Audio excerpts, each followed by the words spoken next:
2024 সালে ভারতবর্ষ কী পেল আর কী হারালো তা নিয়েই বছর শেষে এই আলোচনা।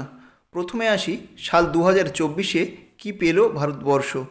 2024-এ ভারতের 18তম প্রধানমন্ত্রী পদে শপথ নিলেন নরেন্দ্র মোদী, যার কারণে টানা তিনবার তিনি 2014, 2019 ও 2024-এ ভারতের প্রধানমন্ত্রী পদে শপথ নিলেন নরেন্দ্র মোদী।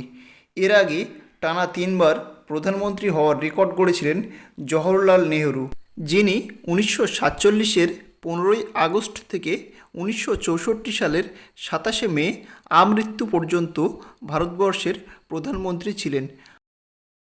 ভারতবর্ষের রাজনীতির ইতিহাসে 2024 চিরস্মরণীয় হয়ে থাকবে, কারণ কেন্দ্রে ক্ষমতায় থাকা কোনো দলের বিরুদ্ধে 26টি জাতীয় ও আঞ্চলিক দল মিলে ইন্ডিয়া জোট গঠন করে, যা ভারতের ইতিহাসে এই প্রথম।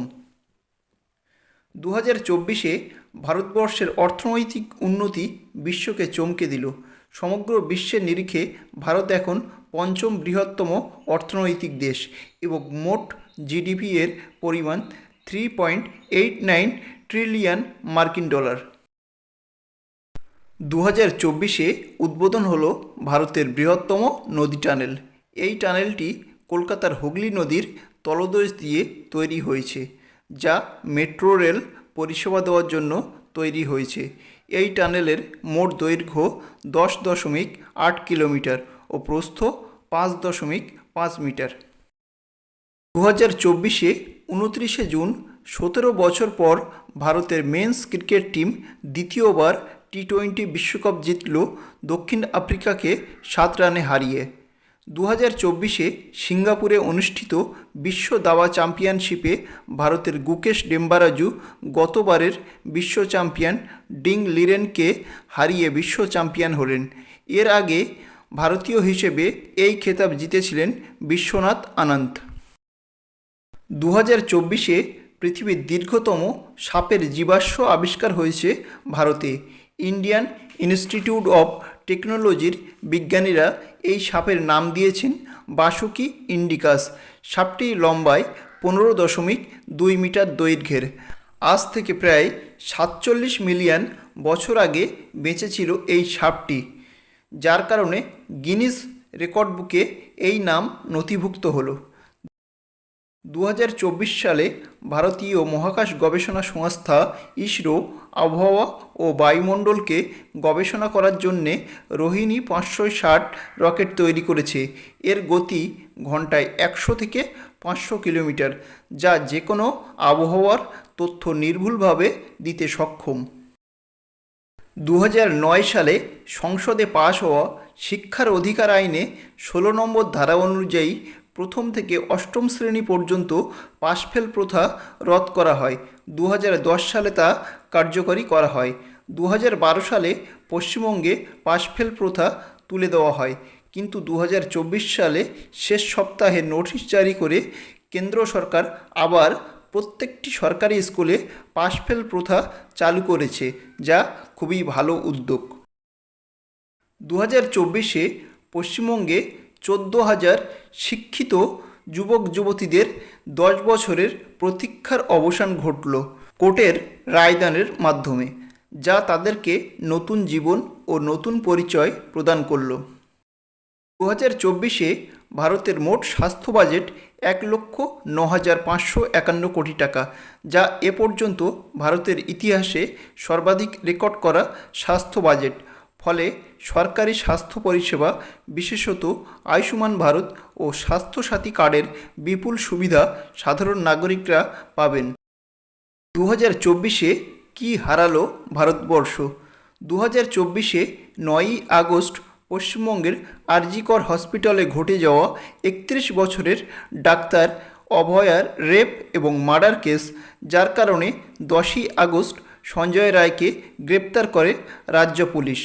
তবে পরবর্তীতে সিবিআই তদন্ত করে সন্দীপ ঘোষ এবং আরও অনেকের নাম সামনে আসলেও এখনও পর্যন্ত কাউকেই দোষী সাব্যস্ত করে সাজা শোনাননি সুপ্রিম কোর্ট। অভয়ার বাবা মা এখনও মেয়ের বিচারের আশায় অপেক্ষায় আশারত হয়ে আছেন। 2024 26শে ডিসেম্বর 92 বছর বয়সে চলে গেলেন দেশের অন্যতম শিক্ষিত ভদ্র প্রধানমন্ত্রী ডক্টর মনমোহন সিং, যিনি অর্থমন্ত্রী থাকাকালীন ভারতের অর্থনৈতিক উন্নতির হারকে 3% থেকে বাড়িয়ে 9% নিয়ে গেছিলেন। ডক্টর সিং প্রধানমন্ত্রী থাকাকালীন RTI, right two information, RTE, right two education, মিডিয়াকে গণতান্ত্রিক অধিকার প্রদান করেছিলেন। 2024 অন্যতম নক্ষত্র পতন হল রতন টাটার মৃত্যু, যা ভারত তথা সমগ্র বিশ্ববাসীকে ব্যথিত করবে। 2024 10ই অক্টোবর 86 বছর বয়সে মারা গেলেন রতন টাটা। রতন টাটা ছিলেন এমন একজন শিল্পপতি যিনি তার আয়ের 65% দান করেছেন ভারতের বিভিন্ন কল্যাণমূলক কাজে। যদি রতন টাটা তার এই অর্থ দান না করতেন তাহলে আজ ভারত তথা পৃথিবীর অন্যতম শ্রেষ্ঠ ধনী তিনিই হতে পারতেন। 2024 পশ্চিমবঙ্গ তথা ভারতের কমিউনিস্ট দলের অন্যতম নেতা বুদ্ধদেব ভট্টাচার্য মারা গেলেন 8ই আগস্ট 2024 80 বছর বয়সে। 2000 সালে 6ই নভেম্বর তিনি পশ্চিমবঙ্গের মুখ্যমন্ত্রী পদে বসেন ও 2011 সালে 19শে মে তিনি মুখ্যমন্ত্রী পদ ত্যাগ করেন। তার সময়ে পশ্চিমবঙ্গের শিক্ষা ব্যবস্থার উন্নতি সর্বোচ্চ সীমায় পৌঁছেছিল। প্রতি বছর শিক্ষক নিয়োগ থেকে শুরু করে স্কুলে শিক্ষার মান ছিল অত্যন্ত উন্নত। 2024 12ই সেপ্টেম্বর মারা গেলেন সীতারাম ইয়েচুরি, যিনি ছিলেন সিপিআইএম দলের অন্যতম সদস্য। ওনার মৃত্যুতে জাতীয় কমিউনিস্ট দল তথা সিপিএম পার্টির অত্যন্ত ক্ষতি হয়েছে।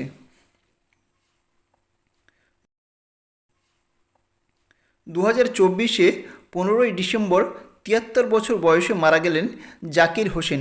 তিনি ছিলেন একজন ভারতীয় তবলাবাদক, সুরকার ও সঙ্গীত পরিচালক। জাকির হোসেনকে সর্বকালের অন্যতম সেরা তবলাবাদক হিসেবে গণ্য করা হয়। তার এই চলে যাওয়া সঙ্গীত জগতের এক নক্ষত্র পতন হলো। 2024 18ই ডিসেম্বর ভারতের অন্যতম সেরা অলরাউন্ডার রবিচন্দ্রন অশ্বিন আন্তর্জাতিক ক্রিকেট থেকে অবসর নিলেন। অস্ট্রেলিয়ার মাটিতে শেষ টেস্ট ম্যাচ খেলে তিনি আন্তর্জাতিক ক্রিকেটকে অবসর জানালেন। তবে 2024 ভারতে ঘটে যাওয়া এই সমস্ত ঘটনার মধ্যে কোন ঘটনাটি আপনাকে সবথেকে বেশি আনন্দ দিয়েছে আর কোন ঘটনা আপনাকে সবথেকে বেশি কষ্ট বা আঘাত দিয়েছে তা অবশ্যই কমেন্টে জানাবেন। আর ভিডিওটি ভালো লাগলে অবশ্যই চ্যানেলটিকে সাবস্ক্রাইব করে পাশে থাকবেন। আপনাদের সাপোর্ট আমাকে নতুন ভিডিও তৈরিতে মোটিভেট করে।